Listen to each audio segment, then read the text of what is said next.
गांव में चलोगे? क्यों? वो गांव वालों का फोन आया था, प्रोटेस्ट कर रहे हैं गांव में। प्रोटेस्ट किस बात का? अपना सरकारी स्कूल था ना, बंद हो गया। अरे यार, बंद नहीं होया हो, मर्ज होया है। मर्ज मतलब? मर्ज मतलब अपना गांव में 2 सरकारी स्कूल थे, दोनों में बच्चे कम कम थे। अब दोनों को मर्ज करके एक स्कूल बना दिया। 2 स्कूल थे, हाँ। एक स्कूल बना दिया। हाँ, एक स्कूल वो तो बंद ही हुआ है। तो मैं इंग्लिश में बोल रहा हूँ। पूरे हरियाणा में 300 से ज़्यादा स्कूल बंद हो गए हैं। पूरे देश में 50,000 से ज़्यादा स्कूल बंद हो गए हैं। और ये तो शुरुआत है।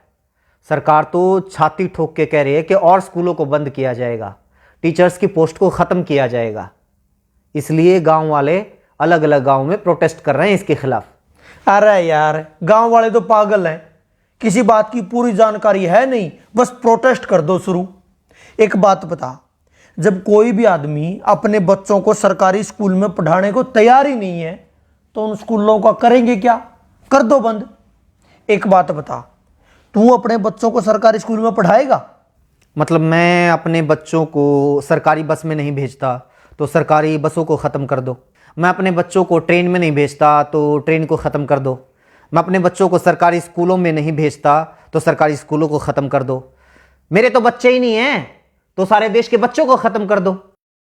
ये क्या लॉजिक हुआ? अरे तू अपनी छोड़, एक बात बता, सरकारी स्कूलों में जितने टीचर्स हैं क्या वो अपने बच्चों को सरकारी स्कूलों में पढ़ाते हैं? उससे भी बड़ा सवाल यह है कि वो अपने बच्चों को सरकारी स्कूलों में क्यों नहीं पढ़ाते हैं। क्यों नहीं पढ़ाते? क्योंकि सरकारी स्कूलों को पढ़ने लायक नहीं छोड़ा गया है। स्कूलों में टीचर नहीं है। शायद ही कोई ऐसा स्कूल हो जहां पर जितने टीचर्स की जरूरत है उतने टीचर हों। बैठने के लिए ढंग की इमारत नहीं है, कमरे नहीं है। कई स्कूलों की तो छतें गिर जाती हैं जिस वक्त क्लास चल रही होती है। पीने तक का पानी नहीं है, बैठने के लिए बेंच नहीं है। यहां तक कि टॉयलेट तक भी ऐसे होते हैं कि अगर कोई चला जाए तो मरीज बन के वापिस आए। ऐसे स्कूलों में कौन अपने बच्चों को पढ़ाना चाहेगा? अरे यार, ठीक है, सारे स्कूलों में अच्छी व्यवस्था नहीं है, लेकिन बहुत सारे स्कूल ऐसे हैं जिनमें वे सारी व्यवस्थाएं हैं और स्टाफ भी पूरा है। वहां टीचर्स कितना पढ़ाते हैं बताइए? हाँ, सही बात, ये बात सही कही। अपने शहर में भी और बहुत सारे शहरों में, अलग अलग स्टेट में कई स्कूल ऐसे हैं, सरकारी स्कूलों की बात कर रहा हूं मैं, जहां पर स्टाफ पूरा है, ठीक ठाक व्यवस्थाएं हैं, साफ सफाई है, इमारतें वगैरह, बिल्डिंग्स वगैरह अच्छी हैं। उन स्कूलों में जाके देखो। आप टीचर्स की बात करते हो, अधिकारियों के बच्चे भी उन सरकारी स्कूलों में पढ़ते हैं। उन स्कूलों में एडमिशन के लिए सिफारिशें लगती हैं, एडमिशन नहीं हो पाते। कौन नहीं चाहता अपने बच्चों को सरकारी स्कूलों में पढ़ाना? कोई सरकारी स्कूलों को बनाए तो ऐसा जिसमें लोग अपने बच्चों को पढ़ाना चाहें। तो बना लो। जब सरकारी स्कूल के टीचर्स बच्चों को अच्छा पढ़ाएंगे तो सरकारी स्कूल अपने आप अच्छे हो जाएंगे। बता, क्यों नहीं टीचर्स बच्चों को पढ़ाते? मुझे एक बात बता, तू जंगल राज में रह रहा है या एडमिनिस्ट्रेटिव सिस्टम में रह रहा है? मतलब ये जंगल राज में होता है। अपने आप ठीक कर लो, अपने आप हो जाएगा, अपने आप सही हो जाएगा, अपने आप गलत हो जाएगा। शेर की मर्जी, जिसको मर्जी खा जाए, जिसको मर्जी छोड़ दे, उसके मूड के ऊपर है। ये हिरण की कैपेसिटी है, शेर से तेज दौड़ सकता है तो बच जाएगा, नहीं तो उसका शिकार हो जाएगा। ये होता है जंगल राज। एडमिनिस्ट्रेटिव सिस्टम, प्रशासकीय व्यवस्था पता है क्या होती है? जहां पर कोई जवाबदेही होती है, कोई हायरार्की होती है, कहीं चेक एंड बैलेंसेस होते हैं। प्रशासकीय व्यवस्था पता है क्या कहती है? अगर आप टीचर नियुक्त करते हैं या किसी भी महकमे में कोई भी कर्मचारी नियुक्त करते हैं तो वो अपने आप काम नहीं करेगा, उससे काम करवाना पड़ेगा। इसलिए चेक एंड बैलेंसेस होते हैं, जवाबदेही तय की जाती है। टीचर्स को अगर नियुक्त किया गया है तो वो काम नहीं करेंगे या काम करेंगे, ये देखने के लिए हेडमास्टर या प्रिंसिपल को नियुक्त किया जाता है। और सिस्टम ये मानकर चलता है कि वो प्रिंसिपल भी अपनी मर्जी से काम नहीं करेगा, उसके ऊपर भी बीओ की नियुक्ति होगी और वो भी अपनी मर्जी से काम नहीं करेगा। उसकी जवाबदेही तय करने के लिए डीओ की नियुक्ति होगी। डीओ के ऊपर और अधिकारी होगा, उसके ऊपर और अधिकारी होगा, उसके ऊपर शिक्षा मंत्री होगा और उसके ऊपर मुख्यमंत्री होगा। यानी अगर कोई एक टीचर किसी स्कूल में सही से नहीं पढ़ा रहा है तो ये सिर्फ उस टीचर का फेलियर नहीं है, सिर्फ उसकी गलती, उसकी कमी नहीं है, ये पूरे के पूरे सिस्टम की, शिक्षा मंत्री की, मुख्यमंत्री तक की जिम्मेदारी है। ये पूरा का पूरा सिस्टम जब कोलैप्स होता है तब जाकर कोई कर्मचारी अपना काम सही से नहीं करता है। हद है यार, तुम तो ये कह रहे हो कि मतलब हिंदुस्तान के हरियाणा राज्य के जींद जिले के किसी तहसील के किसी गांव के किसी कोने में बने हुए सरकारी स्कूल में एक अध्यापक पढ़ा नहीं रहा तो उसके लिए जिम्मेदार शिक्षा मंत्री, उसके लिए जिम्मेदार मुख्यमंत्री है। उसका काम ही ये है। अगर शिक्षा मंत्री को यह नहीं पता है कि उसके टीचर्स ढंग से काम कर रहे हैं या नहीं कर रहे हैं, उनकी क्या जरूरतें हैं, क्यों अपना काम सही से नहीं कर पा रहे हैं, क्यों उसके स्कूलों से बच्चे कम हो रहे हैं, तो किसकी जिम्मेदारी होनी चाहिए? किस बात का शिक्षा मंत्री है वो?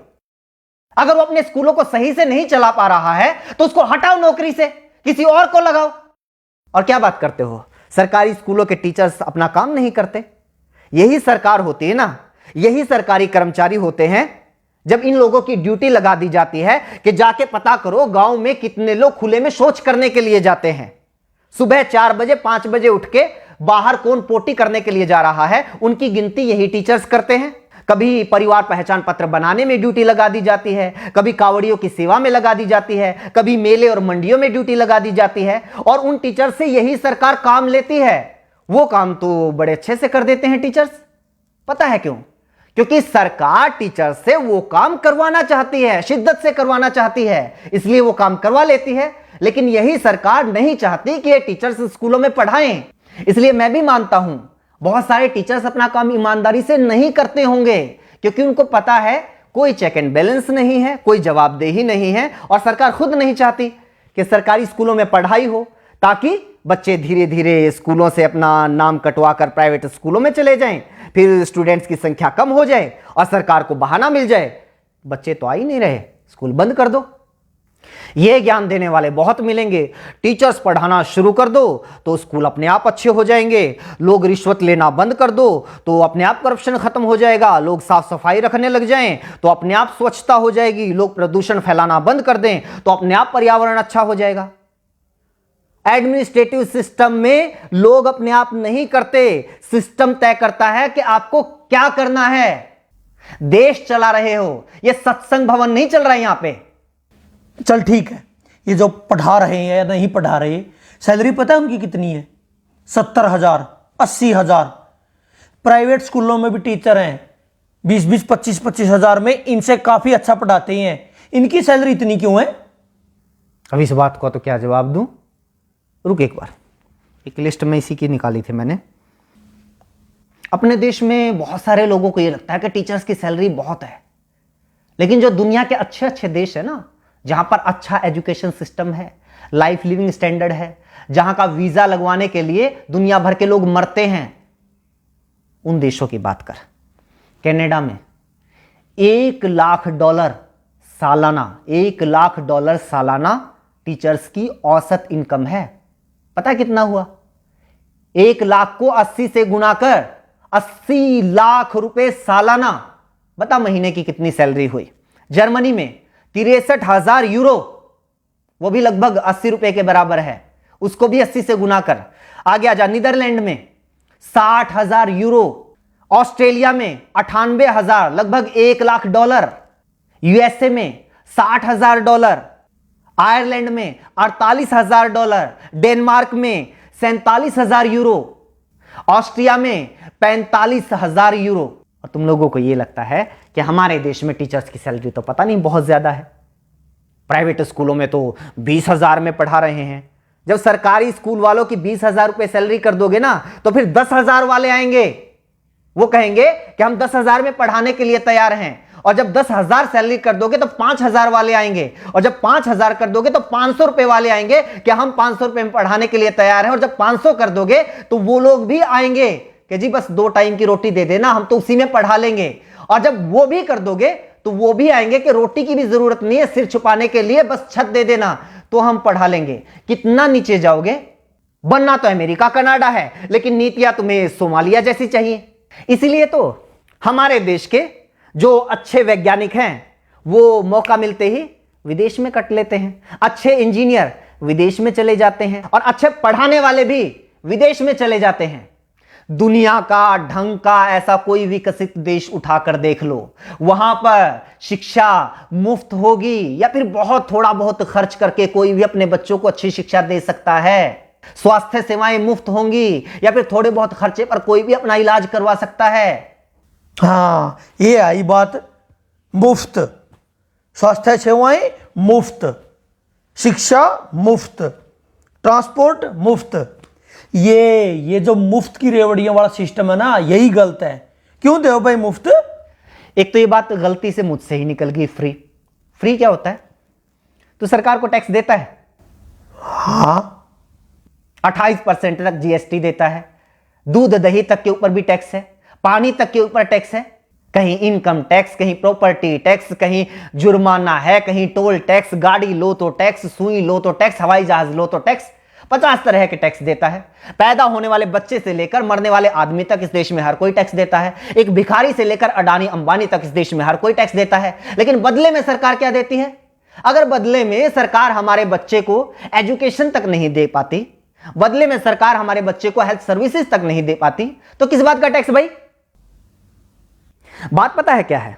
आज तो तुम लोगों की थोड़ी बहुत औकात हो गई है कि भाई 5-10 हजार रुपये महीने के तो अपने चिंटू मिंटू को पढ़ाने के लिए हम दे ही सकते हैं, इसलिए क्या करना है सरकारी स्कूलों का, करो बंद।